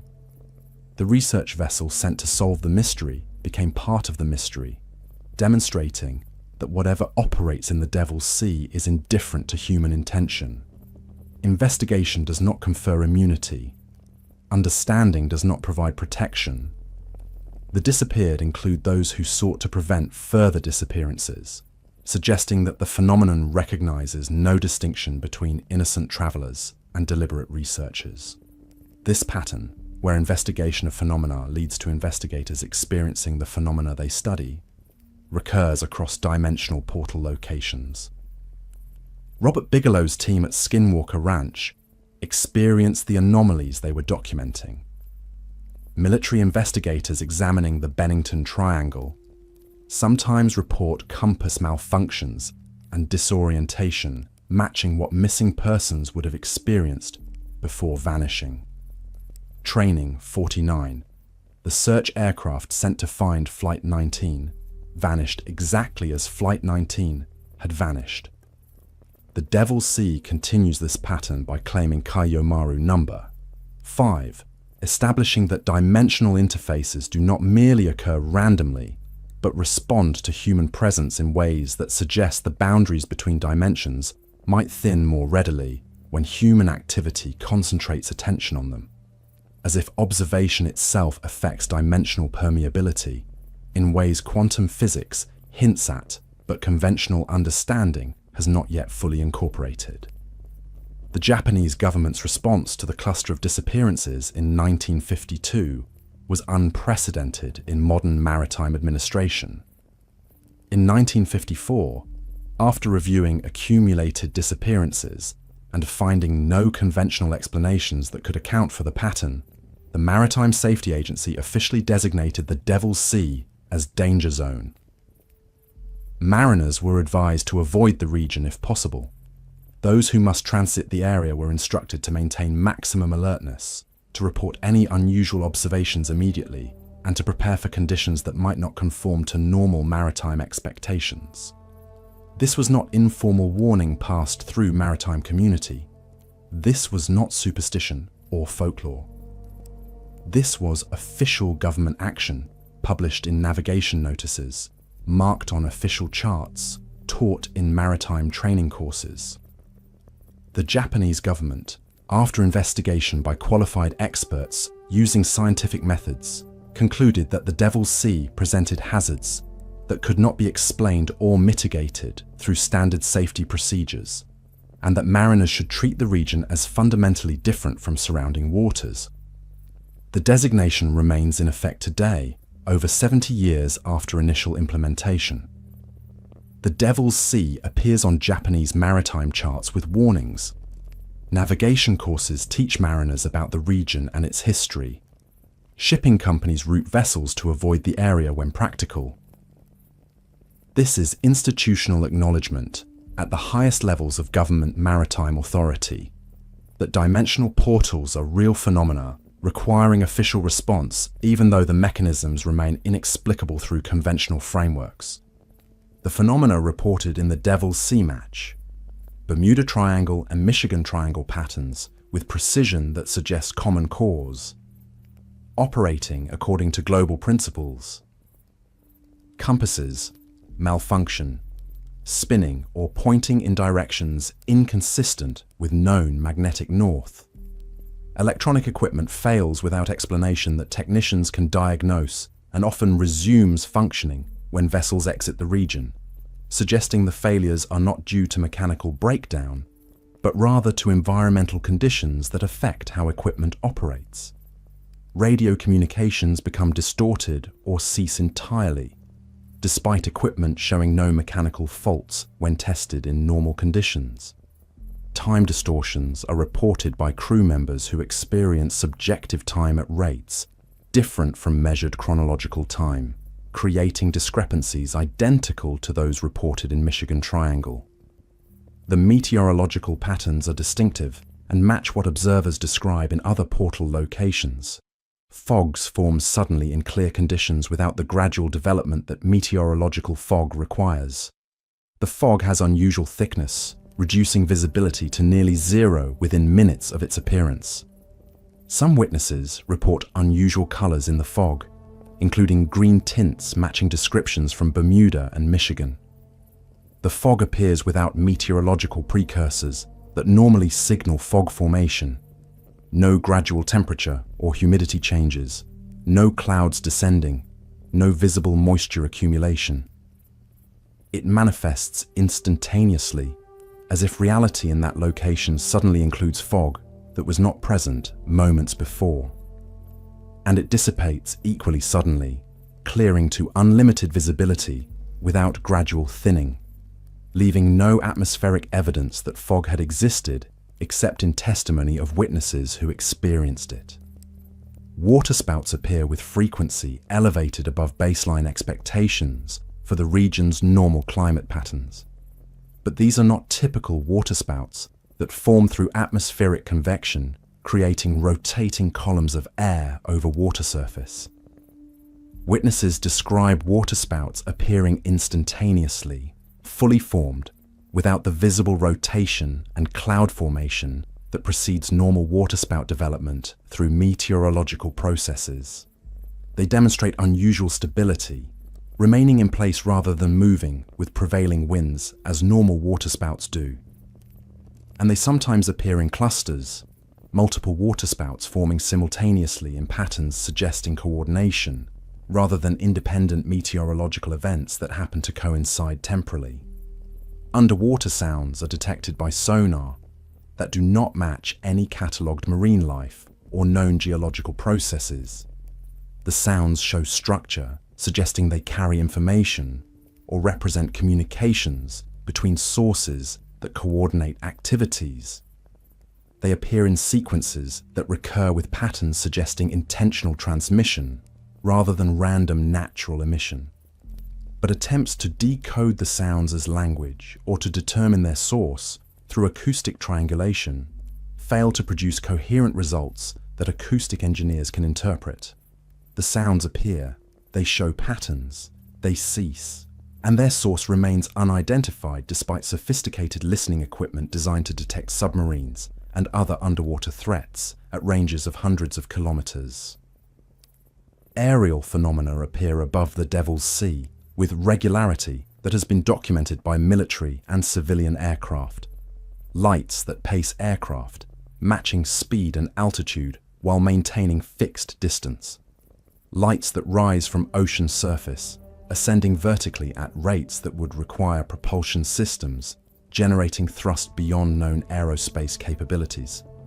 Lights that demonstrate flight characteristics impossible for conventional aircraft. Right-angle turns without deceleration. Acceleration that would destroy any vehicle through forces exceeding structural limits. Hovering stability in conditions where atmospheric turbulence should make stable hovering impossible. These sightings predate modern drones and match descriptions of lights observed at Hessdalen Valley in Norway and over the Michigan Triangle, suggesting that whatever manifests in those locations also manifests above Pacific waters according to global pattern of dimensional interface phenomena.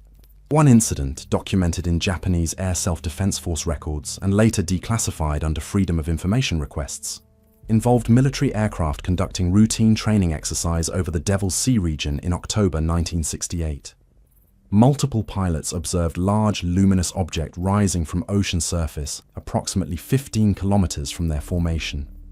The object accelerated vertically at speeds that radar operators estimated exceeded 15,000 kilometers per hour.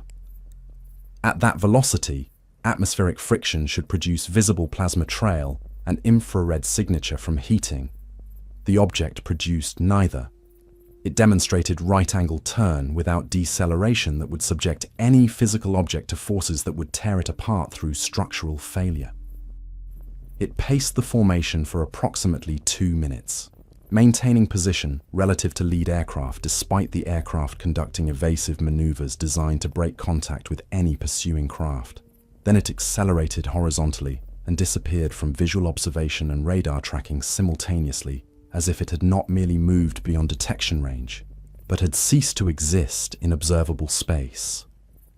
The pilots were experienced military aviators, with hundreds of hours flight time. They were trained in aircraft identification and in distinguishing between conventional aircraft, weather phenomena, and instrumentation artifacts. They reported in official debriefing that the object was not any known aircraft type. It produced no visible propulsion signature, no exhaust, no contrail, no disturbance in air that visual observation could detect. It made no sound audible above aircraft engines, despite approaching to within 5 kilometers of the formation, close enough that any conventional aircraft would produce detectable noise. And it demonstrated flight characteristics that would destroy any vehicle constructed according to known aerospace engineering principles, through forces exceeding structural limits of known materials by orders of magnitude. The historical context deepens the mystery and connects modern observations to cultural memory spanning centuries. Japanese maritime folklore contains extensive legends about the Devil's Sea region, dragons that dwelled beneath the waves and destroyed vessels that disturbed their territory, spirits that lured sailors to their deaths through creating illusions of safe harbors that vanished when approached, islands that appeared and disappeared according to cycles that mortals could not predict, drawing vessels to ground on rocks that materialized without warning. These legends predate modern technology by centuries. They represent accumulated observations from generations of Japanese mariners who recognized that this region of ocean was different, that it operated according to rules that did not apply to surrounding waters, that survival required respecting boundaries that were not visible but were nevertheless real, because those who ignored them often did not return. The legends encode practical knowledge about dimensional interfaces, passed through cultural transmission long before scientific frameworks existed, that could describe the phenomena in terms of physics rather than mythology. Modern investigations have attempted to find geological or oceanographic explanations for Devil's Sea phenomena. The region sits above subduction zone, where the Pacific plate slides beneath the Philippine plate. This tectonic activity creates underwater volcanoes and significant seismic instability. Perhaps volcanic gases erupt periodically, creating conditions that sink ships by reducing water density below the point where it can support vessels' weight. Perhaps seismic activity generates electromagnetic disturbances that affect compasses and radio communications. Perhaps underwater earthquakes create rogue waves that overwhelm vessels before crews can respond. But these natural explanations face the same challenges they face in explaining Bermuda Triangle and Michigan Triangle phenomena. Volcanic gases should leave evidence, disturbances visible on ocean surface, gas signatures detectable by aircraft, temperature anomalies that instruments would measure. Ships sunk by gas eruptions should rest on ocean floor, where sonar can locate them through standard search techniques that locate wrecks routinely in other locations. But the disappeared vessels of the Devil's Sea are not found, despite searches using progressively more sophisticated sonar technology that can detect individual objects smaller than human body at depths exceeding 1,000 meters. Electromagnetic disturbances from seismic activity should correlate with detectable earthquakes that seismograph networks would register. Seismographs in Japan are numerous and sensitive, capable of detecting earthquakes anywhere in the Pacific Basin. But the equipment malfunctions and compass failures reported in the Devil's Sea occur without corresponding seismic events that instruments record. The phenomena appear independently of tectonic activity, suggesting they are not caused by that activity, even if they might be correlated with it through some mechanism that current understanding has not yet identified. The pattern of disappearances does not correlate temporally with tectonic activity. Vessels vanish during seismically quiet periods as often as during active periods. The phenomena appear across the entire triangular region, despite tectonic activity being concentrated along the plate boundary that runs through only portion of the triangle. And most troubling for natural explanations, the phenomena include elements that geology and oceanography cannot accommodate. The precision of temporal distortions, the responsiveness of aerial lights to aircraft maneuvers, the organized patterns in underwater sounds, the instantaneous formation of fog and waterspouts. These suggest intelligence, or at minimum complex adaptive systems, that natural processes following deterministic physical laws do not predict. The dimensional interface explanation accounts for Devil's Sea phenomena, with same logic applied to Atlantic and Michigan triangles. If the region represents location where dimensional boundaries are thin due to some combination of geological, electromagnetic, or other factors we do not yet fully understand, all observed anomalies follow as consequences of our three-dimensional space, intersecting with adjacent configurations, where physics operates according to principles that allow capabilities impossible in standard space. Ships and aircraft disappear not by sinking or crashing in conventional sense, but by crossing dimensional boundaries. They transition from our dimensional configuration into adjacent spaces where they continue existing but are no longer accessible through three-dimensional search methods. The lack of wreckage is not because wreckage was destroyed or dispersed beyond recovery, but because it exists in dimensional space where sonar and divers cannot reach, because those search tools are designed for three-dimensional location and cannot access objects displaced across dimensional interfaces. Compass and electronic failures occur because instruments designed for three-dimensional physics encounter conditions where additional dimensions are accessible. Magnetic fields propagate differently across dimensional boundaries because field lines that are constrained to three-dimensional paths in normal space can take shortcuts through higher dimensions when boundaries become permeable, creating apparent deviations in field direction that compasses register as malfunction. Electronic circuits function according to different principles when current can flow through dimensions that standard circuit design does not anticipate, creating failures that appear as equipment breakdown, but are actually equipment responding correctly to conditions for which it was not engineered. Time distortions occur because temporal flow depends on moving through three-dimensional space at consistent rate along one-dimensional time axis. If dimensional boundaries become permeable, time might flow at different rates in different configurations because the relationship between space and time, the geometry of space-time that relativity describes, varies across dimensional interfaces. Observers crossing boundaries would experience subjective time determined by whichever dimensional space their consciousness primarily occupies, while instruments measure objective time according to different dimensional perspective, creating discrepancies that both consciousness and instruments record as real, because both measurements are real from their respective dimensional frameworks.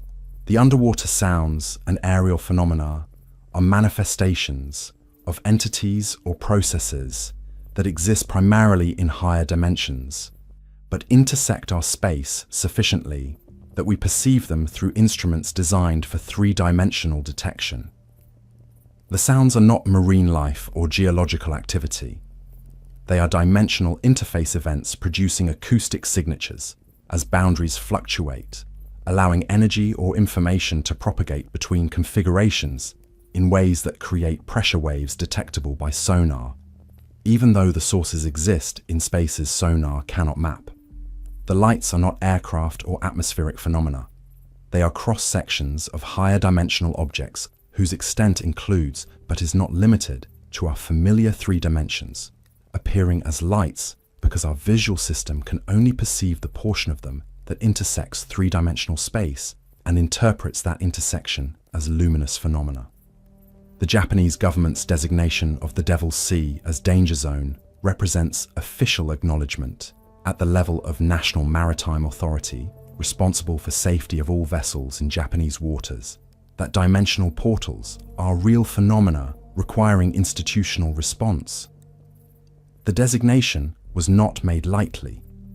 It followed extensive investigation by qualified experts. It required overcoming bureaucratic reluctance to acknowledge phenomena that scientific frameworks could not explain. It has persisted for 70 years because the phenomena continue and because no conventional explanation has emerged that would allow withdrawing the warning without compromising mariner safety. The designation remains active because the phenomena remain active. Ships still vanish occasionally. Aircraft still report unusual encounters. Commercial vessels still experience compass malfunctions and electronic failures when transiting the region. The portal has not closed because it is not something that opens and closes according to human timeline or governmental acknowledgement. It is a feature of local reality that exists continuously and manifests observably when conditions align in ways we cannot predict, because the factors that determine dimensional permeability remain outside current scientific understanding. Stand at Japanese coast and look south toward the Devil's Sea. The ocean appears normal. Waves follow familiar patterns. Commercial shipping passes on horizon. Aircraft fly overhead on routine flights between Japanese cities and Pacific destinations. Everything looks safe because most of the time it is safe. Dimensional interfaces are conditional, becoming dangerous only when combinations of factors align in ways we do not yet understand, creating moments when boundaries thin sufficiently that crossing becomes possible. But the disappeared remain disappeared. 5 military vessels in 1952 alone. 31 people aboard Kaiomaru No. 5, who went to investigate and never returned. Dozens of additional vessels and aircraft across centuries of Japanese maritime history that folklore records and modern documentation confirms. They existed. They departed on routine voyages or deliberate research missions, and they transitioned into dimensional configurations where their families could not reach them, where search operations found no trace, where investigations concluded with admissions that explanations could not be established through frameworks that assume three-dimensional space exhausts physical reality. The Dragon's Triangle and the Bermuda Triangle, separated by half the world's circumference, demonstrate identical patterns. Disappearances without wreckage, equipment malfunctions without mechanical cause, time distortions experienced by survivors, government investigations acknowledging phenomena while admitting inability to explain them through conventional physics. The precision of this pattern matching across oceanic portals thousands of miles apart suggests that whatever creates thin places in dimensional boundaries operates according to global principles rather than local accidents. That portals are features of reality distributed according to logic we have not yet decoded, but that operates consistently enough that we can recognize the signature even if we cannot yet predict where or when it will manifest. We ascend from Pacific waters, where Japanese government officially warns mariners about dimensional hazards, where 5 military vessels vanished in 6 months investigating phenomena that consumed the investigators, where the pattern established in Atlantic and duplicated in Michigan repeats in Pacific, with precision establishing that dimensional interfaces are not isolated anomalies, but are systematic features of Earth's geometry, appearing wherever specific conditions exist. We turn now to conclusion of part 1 of our investigation into real dimensional portals that inspired Stranger Things. We have examined 3 oceanic portals, Bermuda Triangle, Michigan Triangle, Devil's Sea, demonstrating that dimensional interfaces are global phenomena operating according to principles that transcend specific locations. But these 3 portals are only beginning of catalogue. In part 2, we will turn to terrestrial portals, where Pentagon investigators spend millions studying ranch that violates known physics, where 5 people vanished in 5 years from small Vermont region, where Norwegian scientists document lights that have defied explanation for 40 years, where 20,000 people have disappeared in Alaska under circumstances that resist conventional explanation. The pattern extends from water to land, from ships to people walking marked trails, from military aircraft to hikers who vanish between one footstep and next. We return now from 3 locations where water hides dimensional interfaces that governments acknowledge but cannot explain through conventional physics. 3 triangular regions where the disappeared remain disappeared despite searches covering terrain and water so thoroughly that finding nothing requires accepting that nothing exists in searchable space.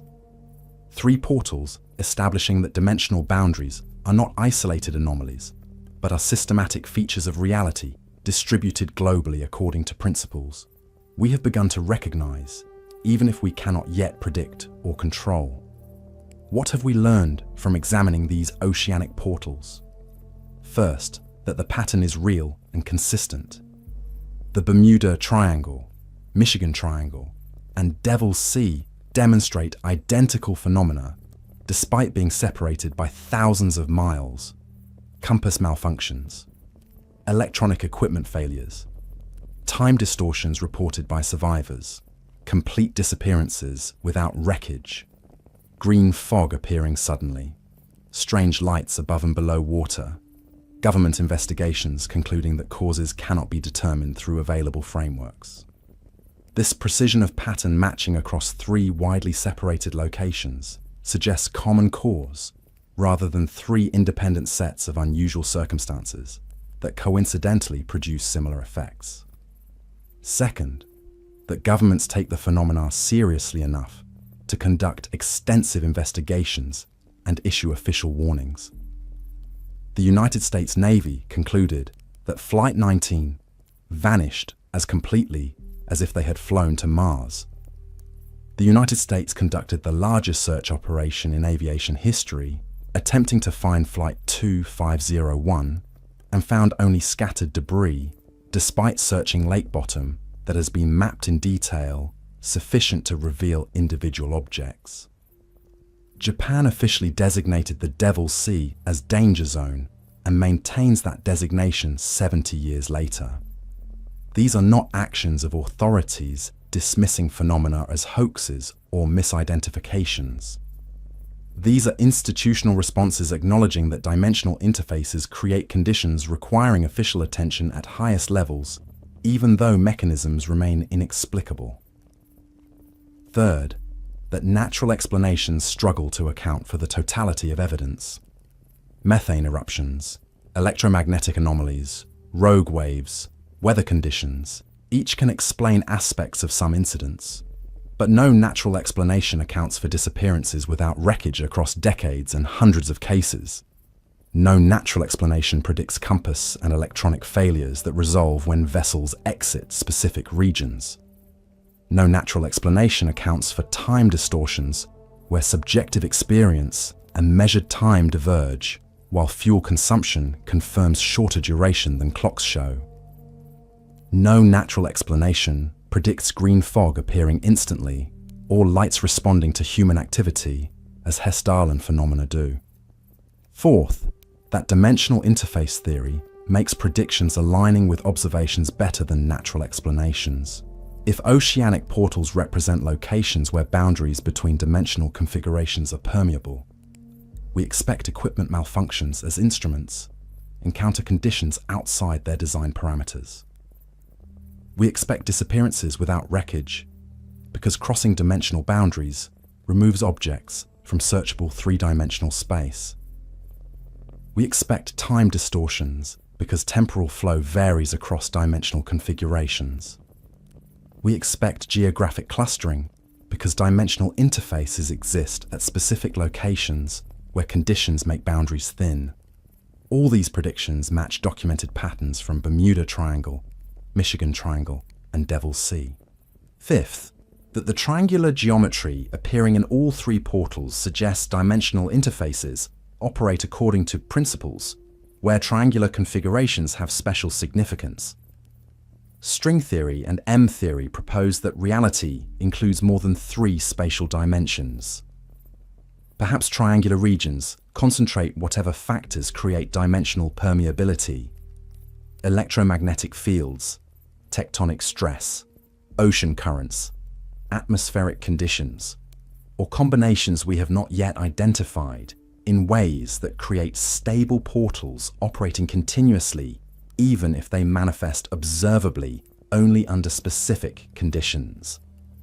The Bermuda Triangle has claimed over 1,000 people across 2 centuries of documentation, 27 men from Flight 19 and Training 49, 306 aboard USS Cyclops, 49 between Star Tiger and Star Ariel, 32 on the DC-3, dozens more from vessels and aircraft whose disappearances followed the same pattern of routine operations followed by absolute silence and complete absence of recoverable remains.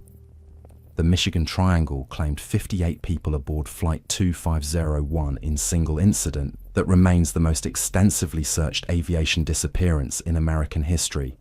Captain Donner vanished from locked cabin. 11 men aboard Rosa Bell disappeared without wreckage. 7 aboard Thomas Hume vanished with vessel and lumber cargo that should have floated. The pattern continues with small aircraft and private boats disappearing regularly enough that local mariners and pilots treat the triangle as region, requiring extra caution, even if they cannot articulate what they are being cautious about. The Devil's Sea claimed 5 military vessels in 6 months during 1952. 31 people aboard Kaio Maru No. 5, who went specifically to investigate why vessels were disappearing. The Japanese government responded by officially designating the region as danger zone, warning that continues to appear on maritime charts 70 years later because the phenomena persist, and no conventional explanation has emerged that would justify withdrawing the warning. These are not legends or folklore. These are documented incidents with government investigations, family members demanding answers, insurance claims requiring physical evidence of loss, maritime and aviation authorities conducting inquiries using scientific methods and technical expertise. The disappeared existed in verifiable ways: passenger manifests, crew rosters, cargo records, departure logs, communication transcripts. They boarded vessels and aircraft that departed ports and airfields under observation. And they ceased to exist in searchable space without leaving evidence that investigations could use to determine what happened, except the pattern of their absence, matching the pattern of hundreds of other absences in same locations. Stranger Things presented dimensional interfaces through the upside down, a dark mirror of reality accessible through gates in specific locations. The show was fiction creating narrative drama from accumulated observations that gates might exist not through supernatural agency, but as natural features of reality. The Duffer Brothers drew inspiration from documented phenomena at locations we have examined tonight. Flight 19, vanishing despite experienced pilots and clear weather.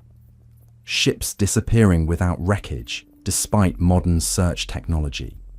Time distortions creating discrepancies between subjective experience and measured chronology.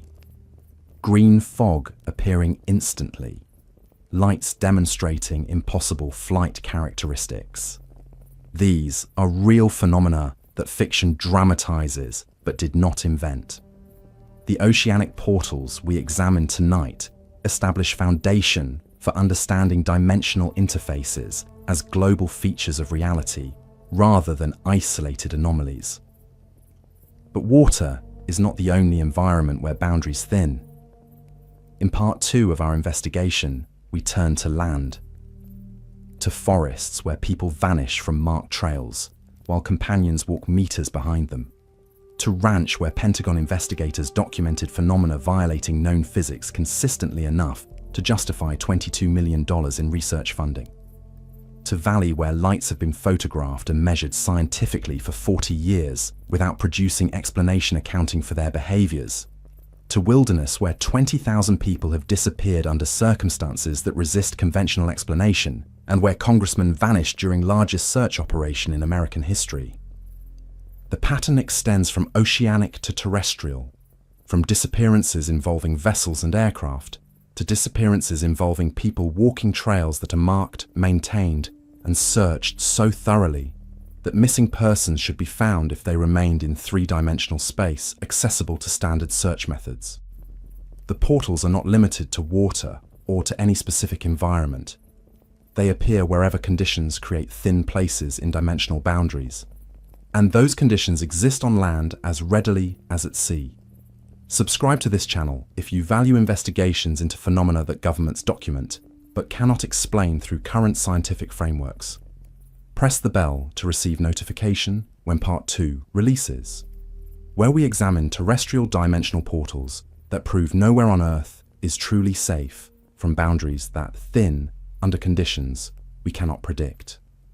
Leave a comment telling me which oceanic portal disturbs you most, which disappearance resists explanation most completely, which phenomenon demands acknowledgement that reality includes more than 3 dimensions, even though admitting this requires accepting that our understanding of physical laws is incomplete. The disappeared call to us across dimensional boundaries we cannot cross. Their voices exist in spaces we cannot reach, but they speak nonetheless through accumulated evidence, through patterns too consistent to dismiss, through families who demand acknowledgement that their loved ones are not gone but displaced, not dead but elsewhere, not forgotten but remembered in frameworks that finally acknowledge what portal locations have demonstrated for decades or centuries. That reality is stranger than our three-dimensional perception suggests, that dimensional boundaries are real and permeable, and that sometimes the most important question is not where the disappeared went, but whether we will finally acknowledge that dimensional space includes configurations beyond the 3 we evolved to perceive as all that exists. I am Mr. Ravenhurst. This concludes part 1 of our investigation into real dimensional portals that inspired Stranger Things. The Oceanic Mysteries, 3 triangular regions where water hides interfaces between dimensional configurations, where the disappeared remain displaced in spaces that searches cannot access, where governments acknowledge phenomena while admitting inability to explain them through physics that assumes 3 dimensions exhaust reality. In part 2, we venture onto land, where Pentagon investigators conduct classified research into ranch that violates known laws, where bloodhounds track missing persons to points where scent trails end abruptly as if people teleported, where Norwegian scientists document lights that respond to human presence according to intelligence that 40 years of study has not explained, where Alaskan wilderness claims 20,000 missing persons, including congressmen whose disappearance prompted largest search in American history that found nothing despite covering 325,000 square kilometers. The terrestrial portals await. The pattern extends. The dimensional interfaces are not limited to oceans or any specific environment. They are features of reality distributed globally. And in part 2, we map them, we document them, we demonstrate that fiction is inspired by fact, that Stranger Things dramatized what documented evidence establishes is real. Join me in part 2. For now, know that water hides more than ships and aircraft lost to weather and accident.